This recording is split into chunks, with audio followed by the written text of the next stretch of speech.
Hello all, welcome to import export. तो लगातार comments आ रहे हैं, लोग मेल पे भी कमेंट्स कर रहे हैं, मेरे से पूछ रहे हैं कि जो हाई सी सेल है, मर्चेंट ट्रेड है या ट्रेडर है, इन तीनों में एक्चुअल में डिफरेंस है क्या? कहाँ पर हम इसको ट्रेडर कहेंगे? कहाँ क्या ट्रेडर मर्चेंट ट्रेड कर सकता है, या मर्चेंट ट्रेडर जो है वो हाई सी सेल में डील कर सकता है कि नहीं कर सकता, ट्रेडर कर सकता है कि हाई सी सेल या नहीं? इस तरीके से लगातार क्वेरी आ रही है। तो इसीलिए मैं ये वीडियो पोस्ट कर रहा हूं कि इस वीडियो को देखने के बाद आपको इन तीनों में कंफ्यूजन ना रहे। मैं बहुत ही सिंपल तरीके से बताऊंगा, चाहे आप इंपोर्टर हो चाहे आप एक्सपोर्टर हो, हर तरह से आपको समझा दूंगा। तो आप ट्रेडर भी होगे, मर्चेंट ट्रेडर भी होगे, तो आपको समझ में आ जाएगा कि तीनों में एक्चुअल में डिफरेंस क्या है। तो चलते हैं अपनी पहली स्लाइड पर। तो अगर डिफरेंस समझना है तो एक ही स्लाइड में अगर हम मैं सारा ले लूं, ट्रेडर को भी ले लूं, मैन्युफैक्चरर को भी ले लूं, हाई सी सेल भी ले लूं, तो आपको बिल्कुल इजीली समझ में आएगा कि एक्चुअल में डिफरेंस है कहां पर। ठीक है। तो सपोज करिए एक बंदा है जो इंडिया में है, वो कि कोई चीज जो है इंडिया से ही खरीदता है, इंडिया से ही खरीदता है, भले ही इसके पास एक्सपोर्ट का लाइसेंस हो, तो ये लोकल सेल हो गया। अब इसके बाद ये क्या करता है, इसको इंडिया में ही बेच देता है। पहला पहला सिनेरियो समझिए, इंडिया से खरीदा और इंडिया में ही बेच दिया।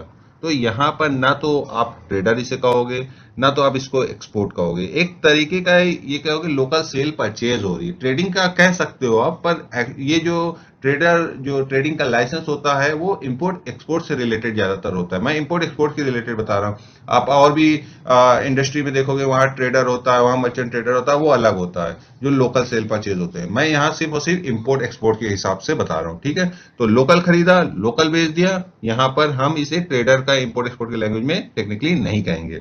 उसके बाद क्या होता है, ये जो मैन्युफैक्चर है वो इंडिया में ही है, और ये क्या करता है, डायरेक्टली बेच देता है बायर को, जो उसका भी बायर है वहां पे नेपाल में है।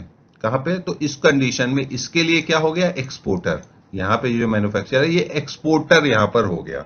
लेकिन अगर वही शिपमेंट वो इसको बेचे और इसके बाद वो इंडिया के बाहर बेचे, इसको इंडिया के बाहर बेचे, चाहे वो नेपाल में बेच दे, चाहे वो जर्मनी में बेच दे, तो इस कंडीशन में इसने किया एक्सपोर्ट, यहां हुआ लोकल सेल, तो इस कंडीशन में हम कहते हैं ट्रेडर। यहां मर्चेंट ट्रेड अभी नहीं आया, यहां पर हम इसे कहेंगे ट्रेडर।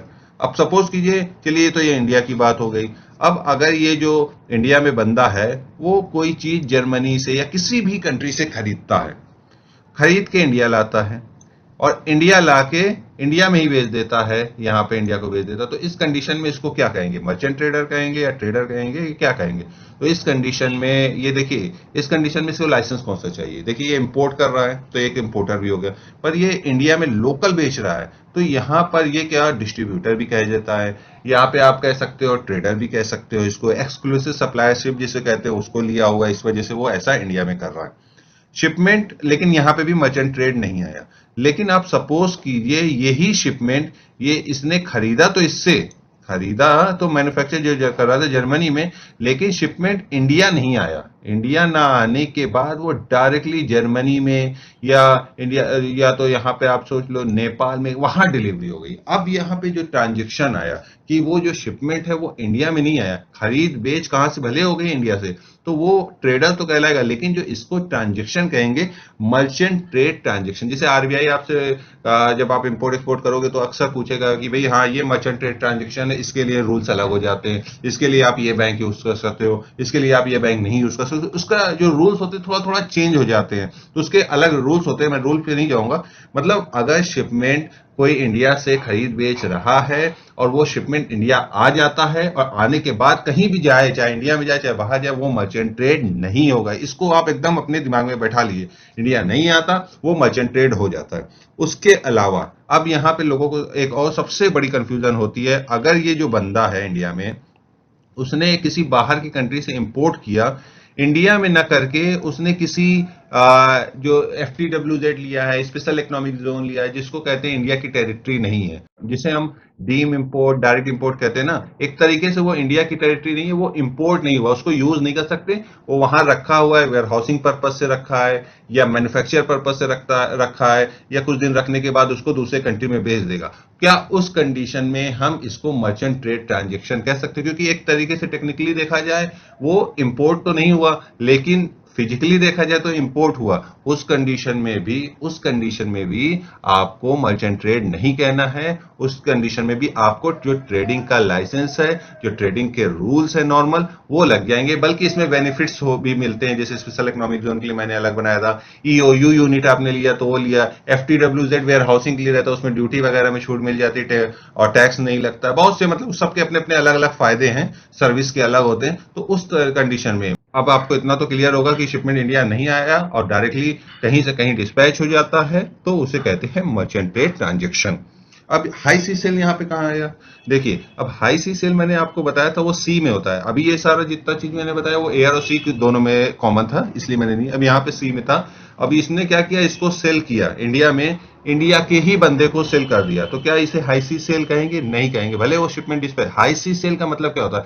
शिपमेंट डिस्पैच होने के बाद वो इन ट्रांजिट है, उसकी ऑनरशिप चेंज हो जाए। मैंने आपको एकदम क्लियरली बताया था, उसकी ऑनरशिप रास्ते में चेंज हो जाए, यानी जो कंट्री है, जिस भी कंट्री से वो डिस्पैच हुआ है, वो पोर्ट छोड़ दिया, उस कंट्री का राइट खत्म हो गया उसके ऊपर से। अब वो वहां पे बीच में ही सिर्फ डॉक्यूमेंट पर्पज होगा, जिससे ऑनरशिप चेंज हो जाएगी। तो हाई सी सेल में क्या मर्चेंट ट्रेड हो सकता है कि नहीं हो सकता? अब आप बताइए।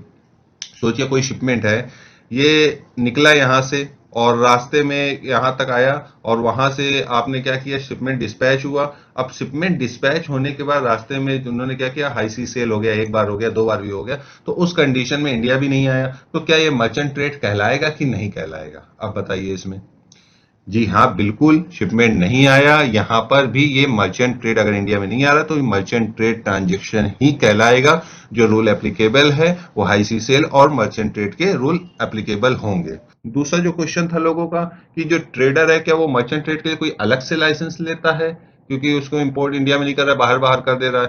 तो नहीं, आपका जो रजिस्ट्रेशन है, जो आपका आईडी कोड, आईसी, वो सारा आप यूज कर रहे हो, उसी बेस पे आप मर्चेंट ट्रेड ट्रांजेक्शन भी कर सकते हो। आपकी मर्जी है, आप इंडिया लाओ। अब लाने से क्या होता है, खर्चा बढ़ेगा, डायरेक्टली वहां से वहां शिप कर दिया। अब शिप करने का भी बहुत सा तरीका होता है कि ओरिजिनल डॉक्यूमेंट्स मैंने खरीदा है, अब मैन्युफैक्चर, उसको प्राइस ना पता चल जाए इन कस्टमर को, तो उसके लिए भी बड़ा मतलब पूरा सेटिंग करना पड़ता है। हो सब जाता है, इसीलिए कोशिश करते हैं लोग कि बड़ा शिपमेंट है तो इंडिया ना बुलाएं और डायरेक्टली उसको वहां पे भेज दें। डायरेक्टली जो कस्टमर है उसके पास पहुंच जाए और उसको पेमेंट भी मिल जाए, और क्या आ गया, उसका ट्रांसपोर्टेशन जो कॉस्ट है और जो टाइम है वो बच जाए। ऑब्वियस सी बात, एक कंट्री में आएगा, वहां फॉर्मेलिटीज होगी, टाइम लगेगा, डिले होगा, तो वो डायरेक्टली वहां चला गया कि तो फायदा हुआ कि नहीं हुआ। और उसके अलावा इन ट्रांजिट है तो डैमेज होने का भी, लॉस होने का भी तो चांसेस होता है ना वहां पर। तो होप आपको समझ में आ गया। कुछ मैं आपको इसके जो बेनिफिट्स है वो भी बता देता हूं, तो जिससे आपको थोड़ा सा और बेहतर इसके बारे में समझ में आएगा।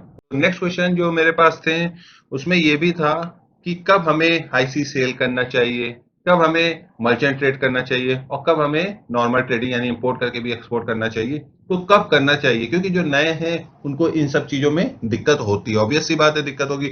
हर चीज क्या होता है, एक्सपीरियंस से आता है, कोई ऐसे बैठे बैठे नहीं सीख जाता है हर कोई। अब मैं भी इतने दिन से कर रहा हूं, मेरी भी एक पूरी टीम है जो हम करता हूं, मैं उसका एक मेंबर हूं। वो लोगों के साथ रह रह के, उनसे डिटेल ले लेके धीरे धीरे सब कुछ सीखता है, कोई जल्दी से नहीं सीख जाता है। तो आपको सबसे बड़ी चीज क्या है, सीखना है। सीखने के लिए क्या है, आपको अपना टाइम इन्वेस्ट करना पड़ेगा। टाइम के साथ साथ सबसे बड़ी चीज है मनी इन्वेस्ट करना पड़ेगा। बिना आप पैसे इन्वेस्ट करें तो खैर कुछ भी नहीं कर सकते हो। और उसके अलावा अभी मैं आपको बताना चाहूंगा, एग्जीबिशंस इंडिया में भी स्टार्ट हो चुके हैं। और अगर आप अपने जो भी इंपोर्ट एक्सपोर्ट करते हो, आप किसी भी लाइन से करते हो, अगर आप अपने जो प्रोडक्ट है उसको, नए को तो मैं नहीं कहूंगा, जो आप अपने जो प्रोडक्ट है उसको और भी ज्यादा मार्केटिंग अच्छी करना चाहते हो, तो आप एग्जीबिशन में जरूर विजिट करो। हाँ, लेकिन अगर आपने इंपोर्ट एक्सपोर्ट अभी शुरू नहीं किया, आप सोचो मैं जाके वहां विजिट कर लूं, जैसे मैंने और लोगों को भी देखा है कि वो करते हैं कि जाके सिखा रहे। भाई, आपके पास इन्वेस्टमेंट है तो ठीक है, नहीं है, आप इंपोर्ट एक्सपोर्ट सीख के डायरेक्टली वहां जाके क्या करोगे? वहां पे जो मेन होता है वो होती है मार्केटिंग। बहुत सी तरीके होती है मार्केटिंग की। तो अभी एग्जीबिशन स्टार्ट हो गया, मेरी भी काफी जब वहां पे जाना आना रहेगा। अपना यहाँ ग्रेटर नोएडा में भी यहाँ पर स्टार्ट होने वाला है, सितंबर में है, तो उसकी तैयारी अभी से होने लगी है। तो उसमें क्या होता है कि शिपमेंट आता है, वहां पे पूरा लगता है स्टॉल, अगर आप स्टॉल वगैरह लगाते हो। मैंने आपसे जो पहले कहा, अगर आप सेल पर्पज से, मार्केटिंग पर्पज से करते हो तो आपको एक अच्छी लीड वहां से मिल सकती है। बस आपका प्रोडक्ट कौन सा है, उस प्रोडक्ट के अकॉर्डिंग एग्जीबिशन जरूर और जरूर अटेम्प्ट कीजिए। कोशिश करिए सेल पे ज्यादा फोकस कीजिए, क्योंकि सेल रहेगा तो सब कुछ रहेगा। सेल के लिए तो मैं आपको क्या बताऊं, अगर आप लोग सेल्स भी सीखना चाहते हो तो मेरे से बताओ। मैंने देखा है इंडिया में स्पेशली और बांग्लादेश में कि किसी को भी कुछ भी सेल करना बड़ा इजी है। उसका तरीका है, मैं ऐसे ओपनली नहीं बोल सकता, लेकिन देखिए सेल एक आर्ट है। सब कुछ सेल से डिपेंड है। अगर आपका सेल हो रहा है तो सब कुछ हो रहा है, तो आपको सेल पे खैर ध्यान देना है। और अगर आप जानना चाहते हो तो कमेंट करो, तो मैं आपको बता दूंगा अलग से, पर ऐसे डायरेक्टली लाइव होके नहीं बता पाऊंगा। खैर, तो जो दूसरा क्वेश्चन था लोगों का कि हमें कब हाई सी सेल करना चाहिए, कब ट्रेडिंग करना चाहिए और कब मर्चेंट ट्रेड करना चाहिए। तो देखिए एक्सपोर्टर इंपोर्टर दोनों का यहाँ पे लेंगे। एक्सपोर्टर आप ट्रेडर मैन्युफैक्चरर भी ले समझ सकते हो यहाँ पर। तो ट्रेडर का भी सेम रहेगा। तो सबसे पहले अगर आपके पास बड़ा लोड है, यानी कि आप फुल कंटेनर है, अगर हाफ कंटेनर भी है तो बड़ा लोड है, तो उस कंडीशन में आप हाई सी सेल पे जाओ। देखिए छोटे छोटे शिपमेंट हाई सी सेल नहीं किया जाता। क्यों नहीं किया जाता? अब आपने क्या किया, बल्क में खरीदा, उसी हिसाब से मार्किंग कर दी, और आपका जब वहां से डिस्पैच हो गया तो आप मल्टीपल लोकेशन में इंडिया में आएगा, उसको डिस्पैच करोगे। इससे अच्छा वहीं से डिस्पैच कर दोगे, वहीं से हाई सी सेल कर दोगे तो बेस्ट हो जाएगा। ठीक है। अगर लोड टाइप की बात करें तो क्या ट्रेडर में अगर लोड से मतलब है कि नहीं? देखिए ट्रेडर का एक ऐसा काम है जो कि हर तरह के लोड में आप डील कर सकता है। आपका हाई क्यूब हो 40 फीट, या आपका 20 फीट हो, या आपका एक छोटा सा पार्सल भी हो, कुरियर भी हो, वो भी ट्रेडिंग के देखा जाए तो उसके लिए कोई वही नहीं है। ट्रेडिंग तो हर जगह होता है। मर्चेंट ट्रेड को कैसा करना चाहिए? देखिए लोड के हिसाब से देखा जाए तो हर तरह के लोड का आप मर्चेंट ट्रेड कर सकते हो, पर ज्यादातर बड़े लोड पे ही आप देखोगे मर्चेंट ट्रेड के लिए। क्योंकि एक तो ये भी रिस्क होता है कि अगर मैं किसी से खरीद के किसी को बेच रहा हूं तो उसमें क्या ना हो कि उसके पास ओरिजिनल इनवॉइस पहुंच जाए। ठीक है। तो सबसे एक्सपोर्टर के पॉइंट ऑफ व्यू से देखेंगे, इसमें एक्सपोर्टर को सबसे ज्यादा बेनिफिट क्या है? देखो भैया, उसको तो क्या है, एंड कस्टमर की डिटेल तो मिल गई। एंड कस्टमर की डिटेल मिल गई उसको, सबसे बड़ी चीज। उसके बाद क्या है, बड़े जो वॉल्यूम है उस पर वो डील करता है, और डॉक्यूमेंटेशन कम होते हैं। तो ये उसके कुछ बेनिफिट है एक्सपोर्टर के पॉइंट ऑफ व्यू से। क्या होगा कि भाई उसका जो माल शिप हो रहा है, किस कस्टमर के पास जा रहा है, किस कंट्री में जा रहा है, इसको पता चल जाता है। क्योंकि ये जब बीएल बनाएंगे ना, उसमें सारे की डिटेल हो जाती है वहीं पर ही। तो इससे ये प्रॉब्लम हो जाती है कि अब कल को वो डायरेक्टली डील कर लिया तो आपका तो पता साफ हो जाएगा, आप तो बीच में हो ना। अगर ट्रेडर के लिए तो सबसे बड़ी प्रॉब्लम ये हो जाती है। पर एक्सपोर्टर तो चाहेगा ठीक है, हाई सी सेल वेरी गुड है मेरे लिए, हम तो करेंगे ही करेंगे। ठीक है। तो वैसे यूरोप वगैरह में ऐसी प्रॉब्लम नहीं होती है, यूरोप और इटली में भी ऐसी प्रॉब्लम नहीं होती। ज्यादातर ये प्रॉब्लम चाइना में होती है, और आपका बांग्लादेश वगैरह में भी होती है, और जो इधर का है आपका एशिया के कुछ कंट्री उसमें भी होती है। बट एक डेवलप कंट्री में नहीं। यूएस में होती है, यूएस में भी बड़ी प्रॉब्लम है इस चीज की। आप मत समझिए यूएस बहुत बड़ा कंट्री है तो वहां पे ऐसी प्रॉब्लम नहीं, वहां पे भी बहुत होती है। खैर, दूसरा है ट्रेडर। ट्रेडर के पॉइंट ऑफ व्यू से देखें, देखिए अगर आप चाहते हो कि आपका जो प्राइस है वो एंड कस्टमर तक डिस्क्लोज ना हो, यहाँ पे थोड़ा सा मैंने जैसे आपको पहले बताया प्राइस का थोड़ा सा लोचा रहता है। कभी कभी क्या होता है, स्विचिंग बीएल लीडिंग जो स्विच होती है, एचडब्ल्यू बी स्विच होता है, आपने सुना होगा कि दूसरी जनरेट होती है, वो ओरिजिनल हो जाती है। या तो क्या करते हैं जो मैन्युफैक्चर होते हैं, बॉक्स के अंदर अगर कोई शिपमेंट है उसके अंदर अपनी कोई ना कोई डॉक्यूमेंट कार्ड इनवॉइस डाल देते हैं, जिससे उसके तक पहुंच जाता है। तो अगर एंड कस्टमर कॉन्फिडेंशियल है तो आप ट्रेडिंग पे जाइए, हाई सी सेल पे आपको जाने की जरूरत नहीं है। तीसरा आता है मर्चेंट ट्रेड। मर्चेंट ट्रेड में भी सेम वही प्रॉब्लम है, कॉन्फिडेंशियल है, तो आप कोशिश करिए कि मर्चेंट ट्रेड पे जाइए, कोई दिक्कत नहीं है। पर उसी हिसाब से आप एक्सपोर्टर के पॉइंट ऑफ व्यू से कोई बड़ी प्रॉब्लम नहीं होती है। अब इंपोर्टर के पॉइंट ऑफ व्यू से देख लेते हैं। जब इंपोर्टर को हाई सी सेल में शिपमेंट मिलता है तो उसको क्या होता है, सबसे पहली चीज तो मैन्युफैक्चर कौन कर रहा है उसकी डिटेल तो खैर मिल ही जाएगी, वैसे भी मिल जाती है। बट अगर कोई ऐसा पार्ट है, नया प्रोडक्ट है, तो नहीं मिलती, बाकी मिल जाती है। दूसरा क्या, उसको लीड टाइम वगैरह उसको बच जाता है, कॉस्ट बच जाता है, डॉक्यूमेंटेशन बच जाता है। ट्रेडिंग के लिए देखता है, अगर इंपोर्टर कहता है मैं ट्रेडिंग करूं, ट्रेडर से खरीदूं, क्या होगा, तो वही है कि भाई ट्रेडर से खरीदेगा तो उसको एंड कस्टमर की डिटेल नहीं मिल पाएगी, उसको कमीशन देना पड़ेगा, इसलिए प्रॉब्लम होती है। और अगर मर्चेंट ट्रेड के ट्रांजेक्शन देखें, देखो उसको पता होता है वैसे, और कुछ कंडीशन में इंपोर्टर को पता भी नहीं होता कि मर्चेंट ट्रेड हो भी रहा है कि नहीं, सिर्फ ट्रेडिंग हो रही है। और अगर लेकिन कंट्री ऑफ ओरिजिन जो होता है वो हमेशा ओरिजिनल ही डालना पड़ता है, गलत आप नहीं डाल सकते। तो मर्चेंट ट्रेड ट्रांजेक्शन की बात हो रही है, तो उसमें क्या हो गया, इंपोर्टर को कोई प्रॉब्लम नहीं है, बस ये है कि उसको एक्सपोर्टर की डिटेल नहीं पता चल पाती। कैसे पता चल पाएगी, क्योंकि क्या होता है सब डॉक्यूमेंट्स चेंज हो जाते हैं मर्चेंट ट्रेड में भी। बस ये है कि मल्टीपल कंट्री इन्वॉल्व हो जाती है, ये कुछ हद तक उसे पता चल जाता है।